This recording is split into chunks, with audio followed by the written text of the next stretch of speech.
This is the Biz News Podcast, one-on-one conversations with experts in business and personal development.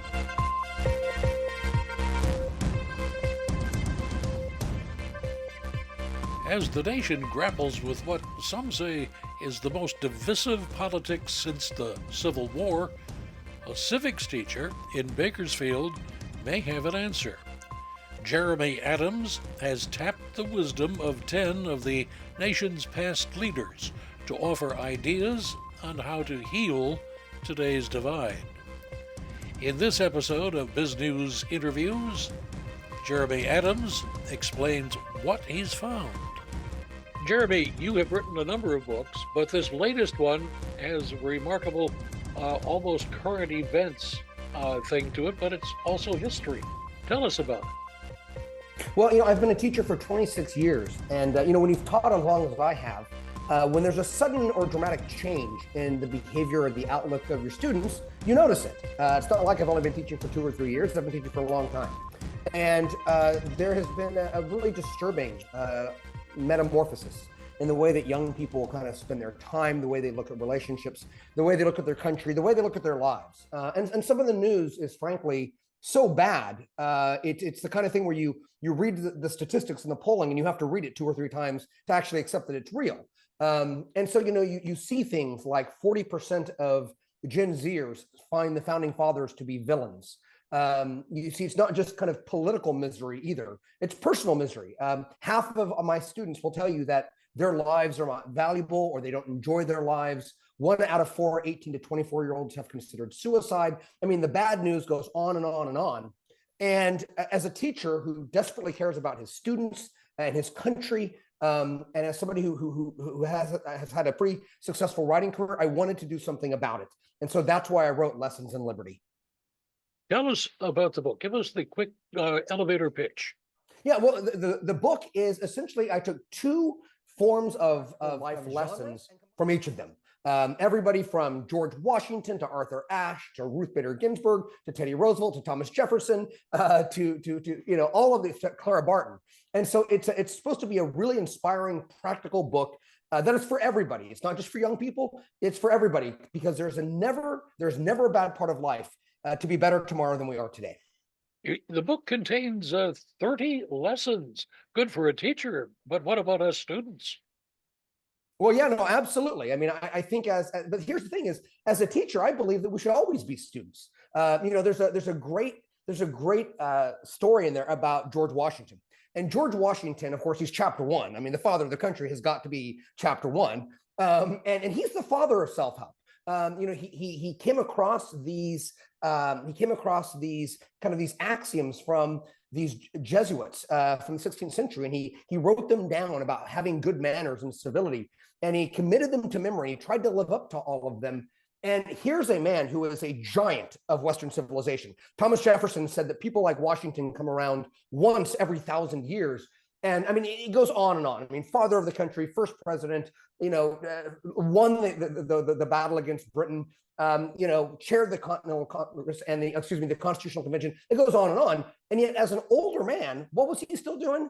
He was still buying self-help books. He was still trying to have better manners. He was still trying to figure out at the end of his life how to be better. And I think that ethic in a free society, in a free society where we are free to become the people that we want to be, that we are not held down by our race or our religion or who our parents are or where we were born, this magic of human freedom, he really is a model that we should all be aspiring to get better every single day, that we are not steel, we are clay, and that we can be molded in ways that are uniquely human and inspiring. Jeremy, why don't young people understand that today? Well, I mean, I think you have to look at the ecosystem that young people live in. I mean, this is what I think older people and people who are not teachers really fail to understand, is that we are largely byproducts of the voices that we hear. And where you and I, we spend our lives, young lives, listening to our parents, listening to our pastors, listening to our friends, listening to our community members, and we had models for living. We had models for life. I mean, the number one conviction I have after 26 years of teaching, if you kind of gave me a big dose of sodium pentothal and you said, Jeremy, what is the one thing that is absolutely true? And what's true is that we learn by example. And we are either improved or depraved by the examples in our lives. And for so many of our young people, they don't live with two parents. They don't go to church. They don't have a lot of friends. They listen to these voices of people on their phones 9 or 10 hours a day who they don't know, right? It's one thing to listen to mom and dad or to your grandparents, you know them. But nowadays, LeBron James or an Instagram influencer or some pop star has a lot more influence over the worldview of our children than largely their parents and their teachers do. And so there's more competition. And a lot of those views are not positive. They're not empowering. They're not impassioning. They're very cynical. They're very negative. And I think that we've kind of fetishized this ethic of victimhood in a way that's not healthy for using our liberty in a meaningful way. Well, it's hard to follow up that explanation with a good question. So I'll go back to the book. Yeah. Jeremy, you have obviously George Washington and Jefferson, probably Lincoln, I am sure. But who are the obscure, quote unquote, people that you are citing? Well, what's interesting is some of them are obscure, but let me tell you, none of them should be obscure. As somebody who's taught political science for 26 years, of course, I knew Lincoln very well, and I knew Jefferson and Thomas Jefferson and Teddy Roosevelt and Washington. But really, when I was doing the research for the book, and this book it's not a long book, but it was a very hard book to write because you have to know the nuances of these people's lives and then say, well, what's the most didactic element? What's the most inspiring part that we can take today? And I would tell you, I love all of them. It's like asking me to choose my favorite child. But I'll tell you, I think the senator from Hawaii, Daniel Inouye, is an absolutely incredible American. His story is the stuff of a Hollywood screenplay. When you study his biography, you're like, this is one man's life. And I think that the reason why he's so special to me, Douglas, is because I think that he has wisdom that is unique, that uniquely needs to be listened to in the year 2024. And let me explain what I mean by that. Is that a lot of young people believe that because America is imperfect or because we have a history that there's a lot to not be proud of. And I think we all need to be honest about that. We shouldn't lie about the bad stuff in our history. A lot of young people believe that because a country is imperfect, it's not worthy of being loved and admired. And Daniel Inouye, here's a guy who was a second generation Japanese. He lived in Honolulu on the day of Pearl Harbor, December 7th, 1941. He wanted to fight for his country, and FDR told him no, and he had to petition to go fight for his country. This is at a time where fellow Japanese Americans are being rounded up and put into camps on the west coast of California because Daniel Inouye understood that a nation doesn't have to be perfect in order to be loved, that patriots don't wait for perfection. So, I see all of these students nowadays, they just kind of reflexively don't stand for the Pledge of Allegiance. They just reflexively don't sing the national anthem. And then sometimes when you ask them, it's a very vague, like, well, just this country has so much that's wrong with it. And what Daniel Inouye is, you fight and love your country, not because it's perfect, but because you want to make it more perfect. And you have to win the war in order to live up to the ideals. And that's what's unique about America, is that America's never claimed to be a perfect union.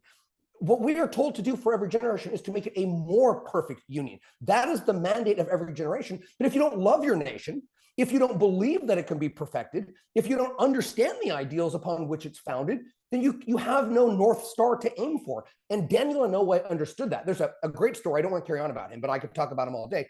But there's this amazing moment where he's finally allowed to go fight for his country.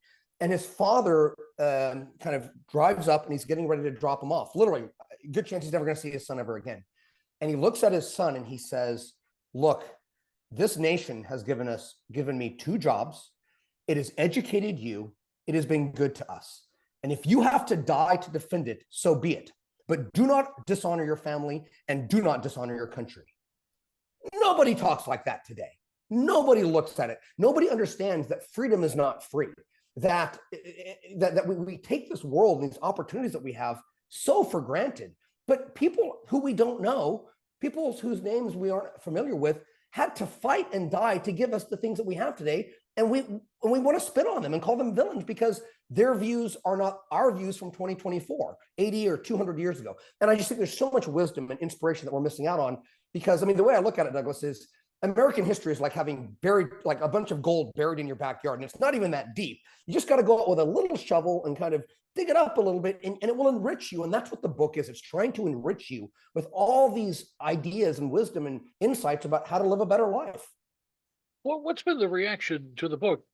This interview might be too close to the time it came out, but do you have much reaction so far?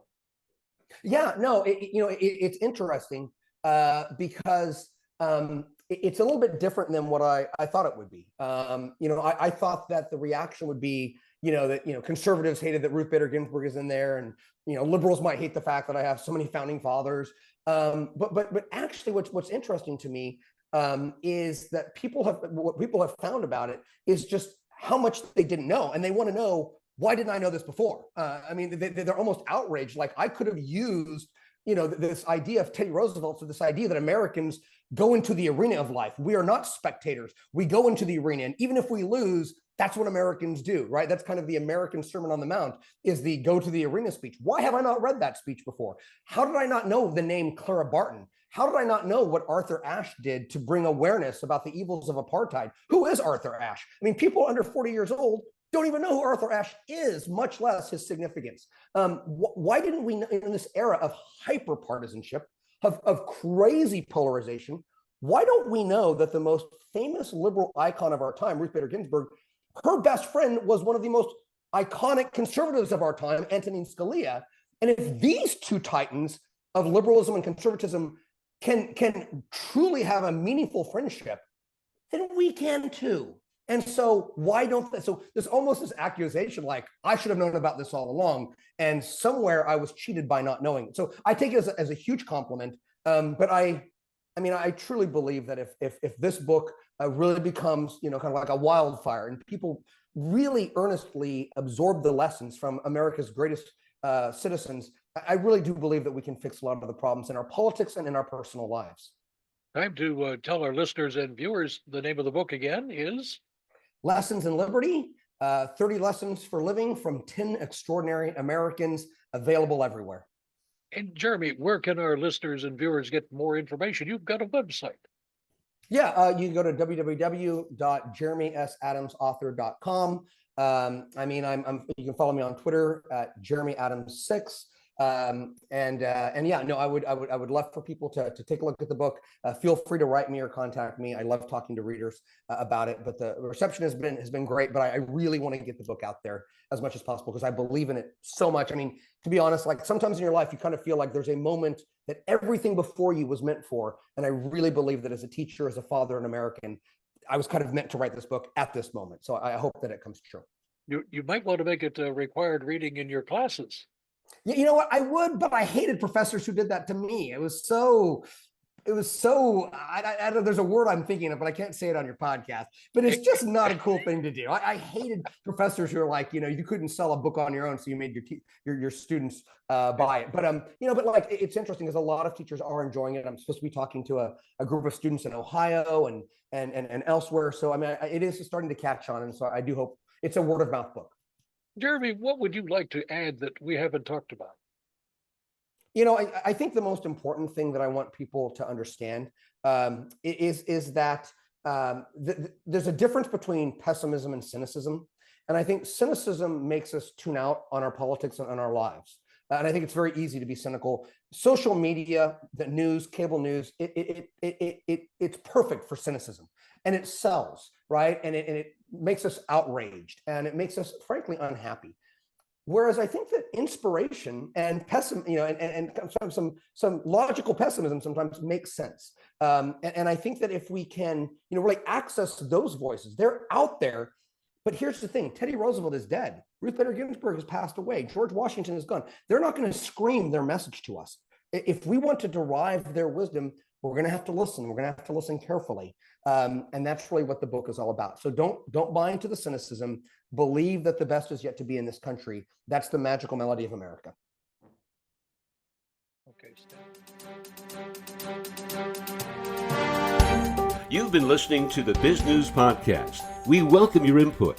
Send your email to editor@biznews.com. That's BIZGNUS.com. Thanks for listening.